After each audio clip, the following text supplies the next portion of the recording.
पाठ 10 हिम्मती सुमेरा। यह कहानी न राजा रानी की है न मन बहलाने वाली परियों की। यह एक मामूली से बच्चे की मामूली सी कहानी है। इस बच्चे के पास पुराना सा एक बस्ता है जिसमें वह अपनी कॉपी किताब भर कर स्कूल जाता है। इसके पास ढेर सारी हिम्मत भी है जिससे वह मुश्किल काम भी आसानी से कर लेता है।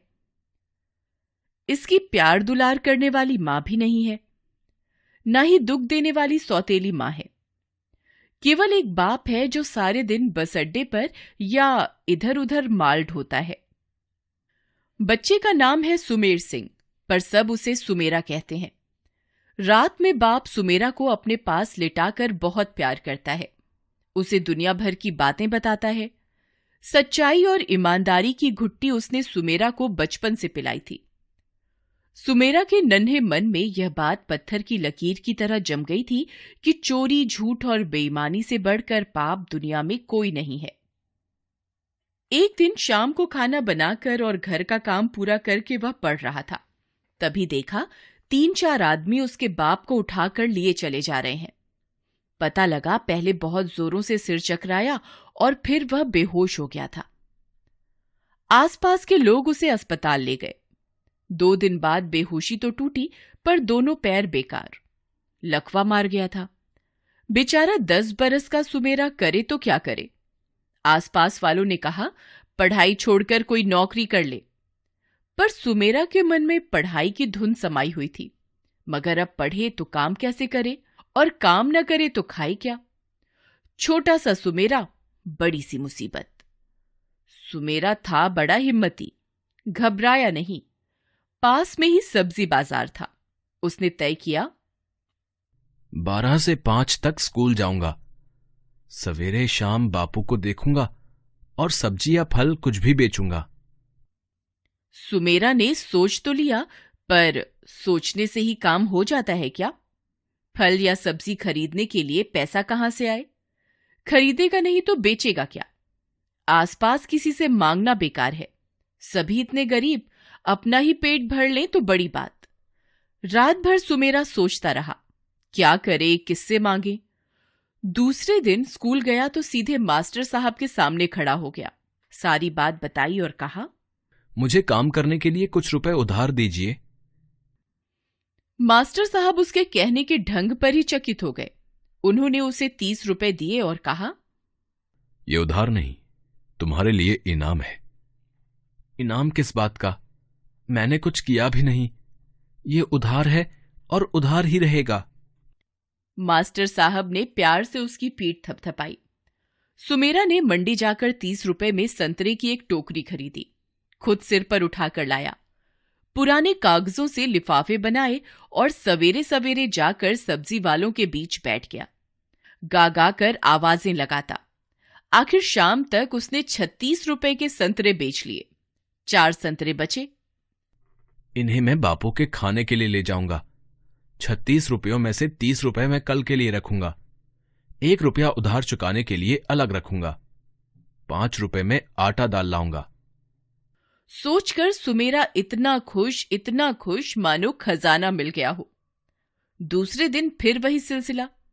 आज वह और भी जोर जोर से आवाजें लगा रहा था। बिक्री भी अच्छी हो रही थी, पर शाम को ही एक अजीब बात हो गई। साइकिल के हैंडल पर थैला लटकाए एक आदमी हर ठेले वाले के पास रुकता और इशारों में कुछ बात हो जाती। वह आदमी सुमेरा के पास भी आकर खड़ा हुआ। सुमेरा तो कुछ समझा नहीं। पास वाले ने चुपके से कहा, 2 रुपए थैले में डाल दे चुपचाप। नहीं, मैं नहीं डालूंगा 2 रुपए। 2 रुपए दे दूंगा तो हम खाएंगे क्या? और फिर मुफ्त में क्यों दूं 2 रुपए? सुमेरा बोला। साइकिल वाले आदमी ने घूर कर सुमेरा को देखा और चला गया। बाद में बगल वाले आदमी ने बताया, वो पुलिस का आदमी था। बिना लाइसेंस के यहां बैठकर जो लोग सामान बेचते हैं सब 2 रुपए रोज देते हैं। तूने नहीं दिए, अब तेरी मुसीबत आएगी। 2 दिन बाद कमेटी की गाड़ी आई। कुछ लोग भाग गए। सुमेरा जहां का तहां बैठा रहा। 4-5 लोग गाड़ी से नीचे उतरे। सुमेरा तुरंत उस दिन वाले आदमी को पहचान गया। थोड़ा डरा भी, पर समझ नहीं पाया क्या करे। जो लोग नहीं भाग पाए उनका सामान छीनकर गाड़ी में भर दिया गया। सुमेरा की टोकरी, संतरे सब गाड़ी के अंदर, सुमेरा बाहर। रोते हुए चिल्लाकर सुमेरा ने सामान वापस करने को कहा, पर सुनता कौन। रात भर सुमेरा रोता रहा। सबके समझाने पर भी उसकी समझ में नहीं आया कि उसका सामान क्यों छीना गया। उसके पास लाइसेंस नहीं था तो लाइसेंस दिलवा देते, लाइसेंस के पैसे ले लेते। उसके बापू न बोल सकते हैं न चल सकते हैं, वह करे तो क्या करे। हिम्मत हारना तो सुमेरा ने सीखा ही नहीं था। याद आया छुट्टी के दिन कभी कभी वह भी बापू के साथ बस अड्डे पर जाता था। रास्ते में राजनिवास आता था। बापू कहते थे, यहां दिल्ली के राजा रहते हैं। उसने कई बार बंगले में झांकने की कोशिश की थी, पर राजा कभी दिखे नहीं। वह अब राजा के पास शिकायत करने जाएगा, सारी बात बताएगा, अपना माल वापस लेगा और उस आदमी को सजा दिलवाएगा। सवेरा होते ही वह वहीं दौड़ पड़ा, पर पहरेदारों ने उसे अंदर नहीं घुसने दिया। उसने बहुत कहा, मिन्नतें की, उसकी एक न चली। वह सड़क पर बैठ गया। कभी तो राजा बाहर निकलेंगे, जब निकलेंगे तभी अपनी बात सुनाऊंगा। इन पहरेदारों की भी शिकायत करूंगा। 11 बजे के करीब बड़ी सी एक मोटर अंदर से निकली। दोनों पहरेदारों ने सलाम ठोका। जब तक सुमेरा अपनी जगह से उठकर आए तब तक सर्र से गाड़ी निकल गई। अब क्या हो, राजा साहब तो चले गए। वह सोच में पड़ गया। फिर सुमेरा सोचने लगा, राजा साहब गए हैं तो लौटकर भी आएंगे। मैं घर नहीं जाऊंगा, आज बापू को भी नहीं देखूंगा। जब तक राजा साहब को अपनी बात नहीं बता लेता यहां से हिलूंगा भी नहीं। शाम को दूर से ही वह गाड़ी पहचान गया। दौड़कर बिना किसी डर के दोनों हाथ फैलाकर बीच सड़क में खड़ा हो गया।